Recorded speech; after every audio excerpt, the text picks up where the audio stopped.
Hello friends, कैसे हैं आप सब।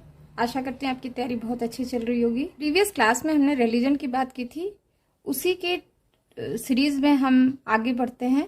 तो हमने बताया था कि व्हाट इज रिलीजन, फंक्शन क्या है रिलीजन के, रिलीजन का कॉन्सेप्ट क्या है और रिलीजन कैसे वर्कआउट करता है। रिलीजन बिलीफ कौन कौन से बिलीफ हैं जो ये बताते हैं कि रिलीजन ओरिजिन कैसे हुआ। ये सारी बातें मैंने प्रीवियस वीडियो में डिस्कशन की थी। उसी प्रोसेस में हम आगे बढ़ते हैं रिलीजन का, कि हमने बताया था डिफरेंट कॉन्सेप्ट, एनिमिज्म, एनिमेटिज्म, ये सारी चीज़ें। तो आपने समझा एनिमिज्म क्या है, जो एडवर्ड ब्रूनर टाइलर ने दिया था। अब फिर बात आती है एनिमेटिज्म, जो उसके बिल्कुल अपोजिट था, क्रिटिसाइज किया गया था और ये बताया गया था कि सिर्फ डेड मैन में ही नहीं होता है, जबकि हर किसी ईच एंड एवरी ऑब्जेक्ट में एक लाइफ को कंसीडर किया गया था, जिसे हम कहते हैं एनिमा या लिविंग ऑब्जेक्ट या एनिमेटिज्म। ठीक है, इस कॉन्सेप्ट को कह देते हैं एनिमेटिज्म। अब उसी के कॉन्टेक्स्ट में एक एंथ्रोपोलॉजिस्ट हुए हैं आर मैरेट, उन्होंने एक रिलीजन का कॉन्सेप्ट दिया था जिसे मानाइज्म कहते हैं। तो ये भी बात सब समझ लीजिए, जान लीजिए, क्योंकि कई बार पूछ लेता है। वीडियो के दौरान आप स्क्रीनशॉट ले सकते हैं। जो फर्स्ट टाइम जुड़े हैं वो हमारे नए नए टॉपिक्स को समझने के लिए, एंथ्रोपोलॉजी की डिफरेंट चीज़ों को समझने के लिए मेरे चैनल को सब्सक्राइब जरूर करें। इससे मैं मोटिवेट होती हूँ और रेगुलर क्लास देने की कोशिश करूँगी। ठीक है। अब आर मैरेट ने इस सिचुएशन को कैसे एक्सप्लेन किया, उन्होंने बताया एक्चुअली वो मलेशिया में ये चीज़ होती है। मिलेनेशिया करके बहुत सारे आइलैंड थे जिसपे वो स्टडी करे थे, और उन्होंने ये बात बताया था कि it is a situation, religion is a situation. वो क्या था situation? Religion, he explain the situation with a specialized form of animistic theory called manaism. What does it call? Manaism. ठीक है, तो ये मानाइज्म क्या है, कई बार पूछ लेता है। मानाइज्म क्या है, माना क्या है? माना इज ए मिलेनिशियन टर्म जिसका मतलब होता है पावर। समझ आ रही है? इसका मतलब होता है power. Primitive people throughout the world believe in the existence of an impersonal, non material, supernatural power which belongs to all objects, animate and inanimate. देखिए, एक तो पहले आपने समझा एनिमिज्म, जो एडवर्ड ब्रूनर टाइलर ने बताया था, सोल एंड ऑल दैट। फिर आपने समझा एनिमेटिज्म। अब बात आती है कि नहीं, प्रिमिटिव पीपल पूरे वर्ल्ड में, इनके हिसाब से, आर मैरेट के हिसाब से, कि जितने वर्ल्ड में हैं वो इस चीज पे बिलीव करते हैं कि देयर इज सम एग्जिस्टेंस, कुछ ऐसी चीजें हैं जो इम्पर्सनल हैं, नॉन मटेरियल हैं और वो सुपर नेचुरल पावर को कंटेन करती हैं। तो ऐसे ऑब्जेक्ट को हम कहते हैं एनिमेट एंड इनएनिमेट। क्या कह देते हैं? Animate and inanimate. It resides beyond the reach of physical senses but manifested as physical forces. इसे हम टच नहीं कर सकते किसी भी सेंस से, लेकिन ये अक्सर फिजिकल फोर्सेस के थ्रू हमको बताती रहती हैं। ठीक है, ये जो पावर या ये जो फोर्स है, इसको कहते हैं माना। The force of mana show an exceptional power to do things which are unusual. तो जो हम डेली लाइफ स्टाइल में करते हैं उससे थोड़ा सा अनयूजुअल होता है। ठीक है, it appears all on a sudden as a supernatural attribute of person and things. अक्सर क्या होता है, सुपर नेचुरल एट्रीब्यूट्स, ये तो पर्सन करेगा तो थिंग्स करेगा, तो इस तरह से ये अपने आप को एग्जिबिट करते हैं। ठीक है, समझ आ रहा है यहाँ तक?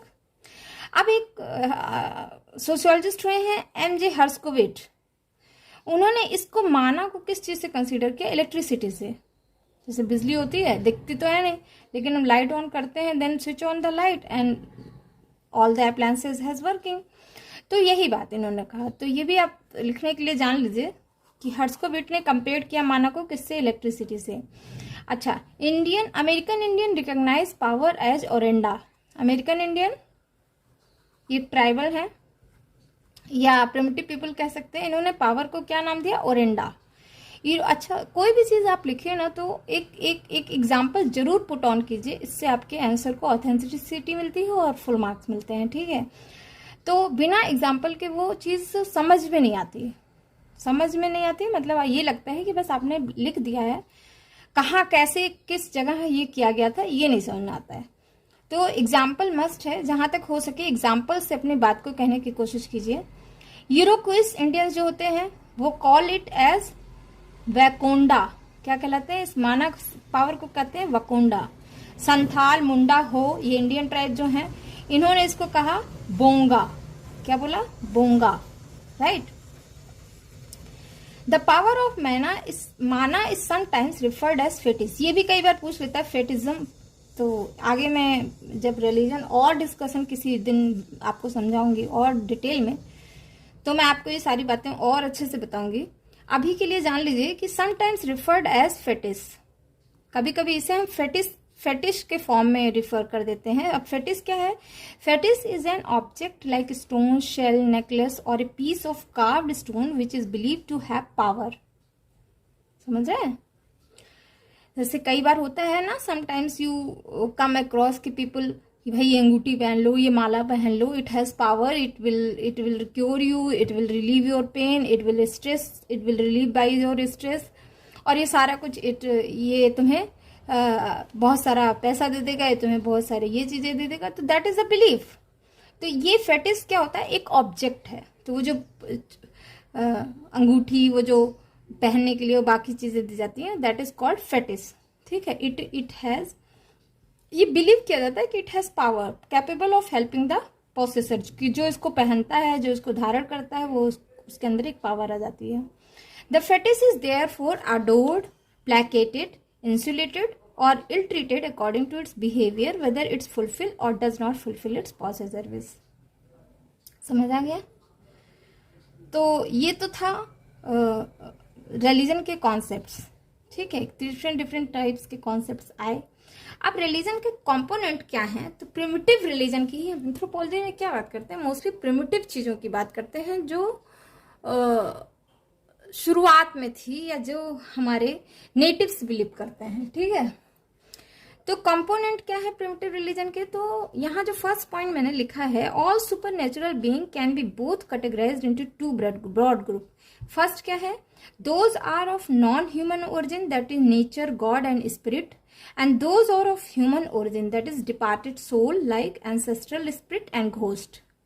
ठीक है, तो ये दो ग्रुप में अगर हम प्रिमिटिव रिलीजन की बात करते हैं, तो हम ये कहते हैं जो सारे सुपर नेचुरल बीइंग हैं उनको दो पार्ट में डिवाइड कर सकते हैं। फर्स्ट है वो जो नॉन ह्यूमन ओरिजिन है, जैसे नेचर, गॉड, स्पिरिट, ये सब आप कह सकते हैं। दूसरा जो ह्यूमन ओरिजिन है, जैसे departed soul, ancestral spirit, ghost. ठीक है, god and goddesses occupy an important position in primitive life.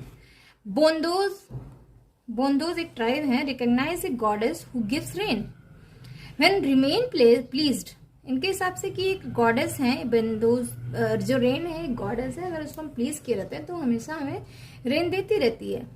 And when being neglected the same god begets drought and throws itches और शो टू द पीपल।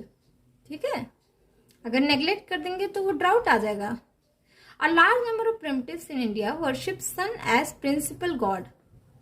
ठीक है, ये तो आप समझ रहे हैं। The conception of high god as a creator of the world is prevalent among the tribe of Jharkhand, Santhal, Oraon. इन सब में other minor god is subordinate to high god. Ancestral spirit and ghost are suppose to have originated from the human being. All of them are departed soul. All of them are departed soul, but are dreaded because are prone to make harm. A component of primitive religion, right? So that was a brief discussion about the religion. I will come a detailed discussion about the anthropological study of religion in my next classes. So don't forget to share and like and share. Subscribe my channel. Thanks for listening. Bye bye.